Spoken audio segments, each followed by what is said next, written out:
Well, hey guys, welcome back. In the last video, we talked about the practical steps to gaining influence, and today we're talking about closing the gap. There's always a gap. There's where we want to be, there's where we are today. So, Sarah, one of the things we throw around here a lot, and it's become just almost like Ramsey speak, but it's this idea of the momentum theorem.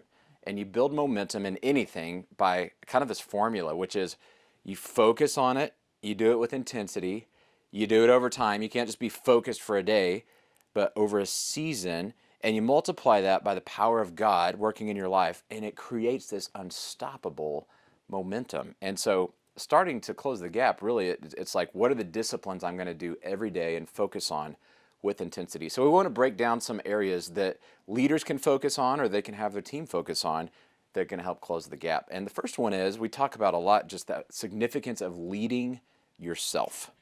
And what does this mean? This is an anomaly to leading most yourself people. first. Yes, Like, they think, what are you talking about? so how do you start to lead yourself? You've done this really well in your own journey.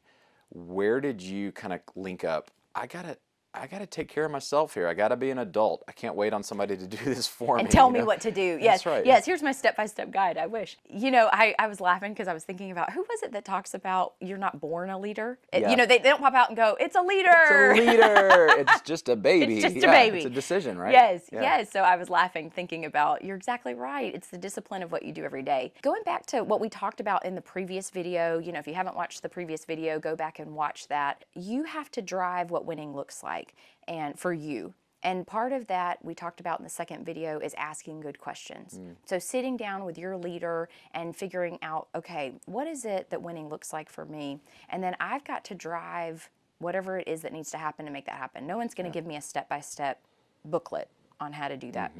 And it's important that you really identify clearly what winning looks like, because it's very easy to get distracted. And once you have that identified, you can go, what is it that I need to know to make that winning number or winning truth happen? Yeah. And then you're going out there and you're finding, what's the podcast that can drive me there? Who are the people I need to talk to? What are the books I need to read? That helps you really figure out, because there's a lot of amazing resources out there, really smart people, great books, tons of podcasts now. And so to really sit down and go, what are the ones that are going to guide me on my journey specifically to hit what I've decided winning looks like based on these conversations. Yes. And really what you're talking about is a goal-setting discipline, but it's applied to kind of your career, your life. And so literally open up a Word document and start typing out signs of success for me to grow influence, and fill up the page, hopefully 5 pages, of all the things that you kind of painting that picture with words.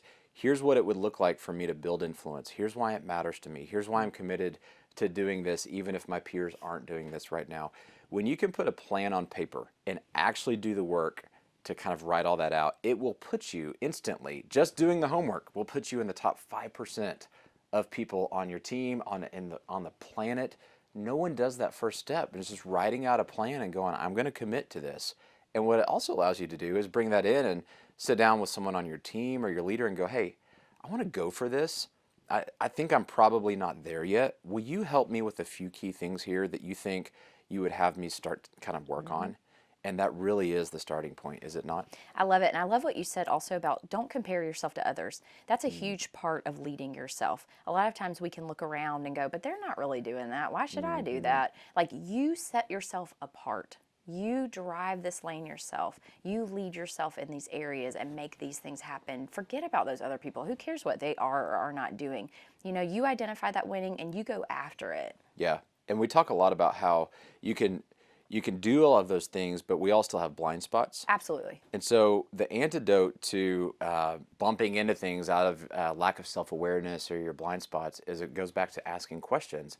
Asking your leader, what do you see that I need to be working on? And that never stops. It never stops. You and I still, every one-on-one we have, I still have this. I say, okay, here we are, my 3 cheesy questions. What is it that I'm not aware of in our business that I should be? What is it in my personal brand that I'm not aware of that I should be? Is there anything top of mind for you that you may not have shared with me already? And it's such a great breather just to stop and go, if there was anything that I don't know, this is our opportunity to get all that on the table, because if I don't know, I can't improve in that area.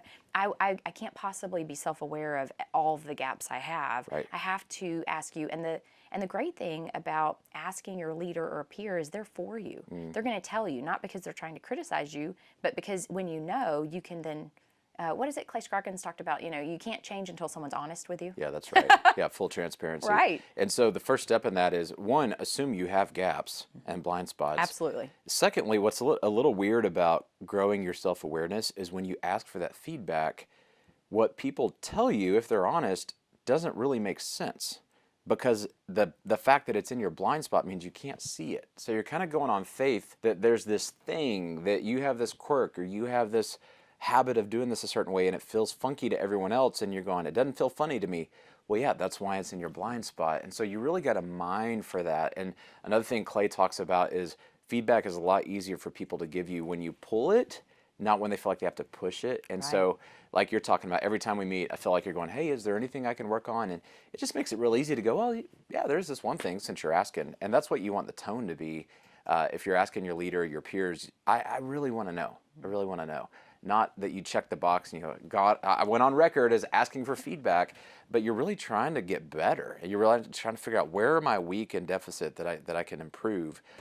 So that exercise of getting feedback is just invaluable. And then I think once we get that feedback, like you said, there's books, there's podcasts, I'm reminded of Charlie Tremendous Jones. He said, you're going to be the same person in 5 years from today, except for the people that you meet and the books that you read. And what he's really saying there is all of the inputs, all of the new information, all the new content and learning is what actually causes us to become a different person, an influential person.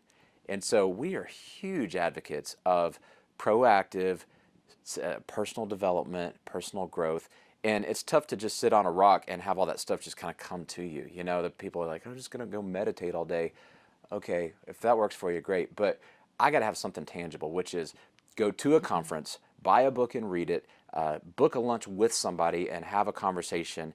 And so what are the things that you do that really make kind of the learning, personal development stuff practical? Because we do this all the time. It's almost second nature. Yeah, I love talking to other people and picking their brains. And if I'm trying to grow in a specific area, I like to think about who is the very best in the building, or that I can reach out to, or in Nashville that I can sit down and talk to. And then I like to book a little bit of time after that. So after I've read a book, or after I've had a meeting with someone or a lunch, and really think about, okay, is there anything from this segment or this session that I need to put into action? Because a lot of times we get all of this information and we gain all this knowledge, but then we don't do anything with it. And so you can kind of learn that same lesson 10 times over, but not actually change your behavior because you didn't make the space to sit down and create an action plan for yourself. And it doesn't have to be complicated, but just like, all right, what's my top takeaway from this discussion? Okay, what am I then going to do to implement this in my daily life? What does that look like? Or in my weekly, my weekly rhythm or whatever. You're activating it. I'm activating it, Activating is everything with this stuff. You know, a lot of times people say, oh, you got to buy this book. And they're giving you something that's going to help you. But what we've seen is only half the people ever buy the book. And half of those people actually read the book all the way through. And then half of those people do what you're talking about, which is they sit down afterwards and they go, okay, what are the actions I'm going to take? And then it's half of that, which, by the way, is 3.125%. They get all the way through that process and they go, I'm going to do it again. And I'm not going to wait till somebody recommends a book, but I'm going to make it a daily habit. I'm going to embrace the momentum theorem. And so we just know that there's just very few people that do that on their own all the time.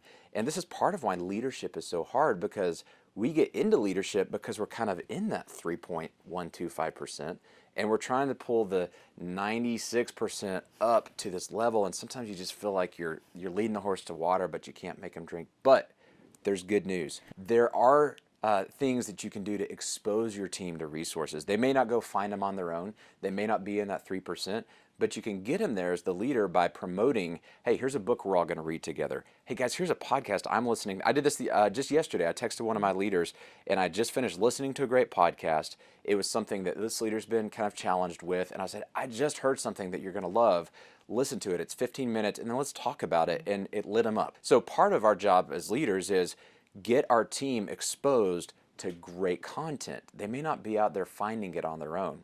And at Entre Leadership, we're making this easy for you guys because we've got the Entree Leadership one-day event coming up, and it's on a live stream. So you don't even have to travel to get your team to an event, which a lot of times you got to, okay, we got to get flights and get to the conference, and that's a hassle. So we took out all the friction for you guys. You can get your team to the Entree Leadership one-day event, and you're going to hear from Dave, from Chris Hogan, Christy Wright, Stephen Mansfield, incredible thought leaders on leadership and on how you really increase your influence, what we've been talking about in this series. So if you want kind of a cheat sheet or an easy way as a leader to go, hey, I just got to get my people in the room and then let these experts do all the convincing and persuading using humor and making it fun and making it tangible, and then giving your team some action steps when they walk out of there that can really change the trajectory of your whole business, you got to block this day on the calendar, get your whole team in the room. And I can't even believe the team has made it this accessible from a price standpoint, but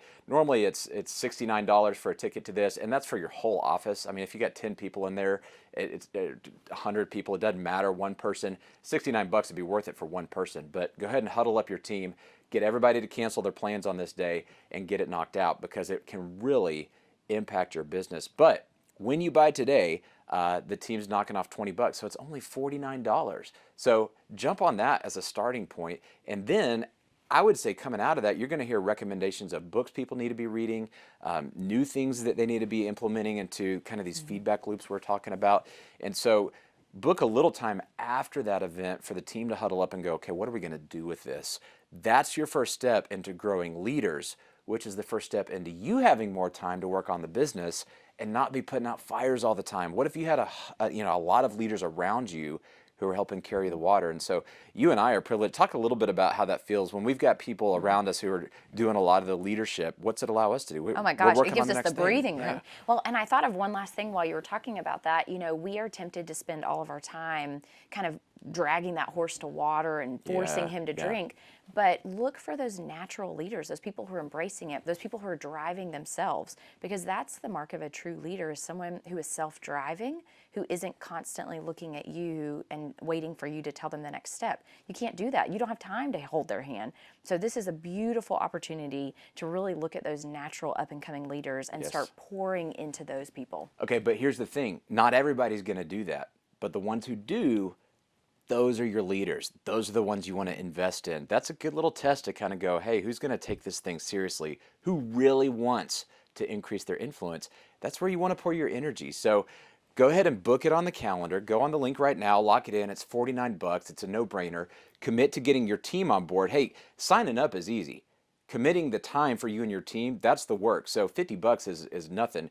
But the emotional decision I want you to make right now is we're going to prioritize this because there's going to be a fire that's going to come up and make it easy to go, we'll just catch it next time. Block it out so your whole team is committed. Get them excited. Let them know, guys, y'all have been asking about how do I get a promotion? How do I get more influence here? It starts with Entree Leadership one day. We're all going to be in the room learning how we can do this better. So go ahead and get locked in today, and our team's excited to see you and your team on the other side of the camera for Entree Leadership live stream. We'll see you then.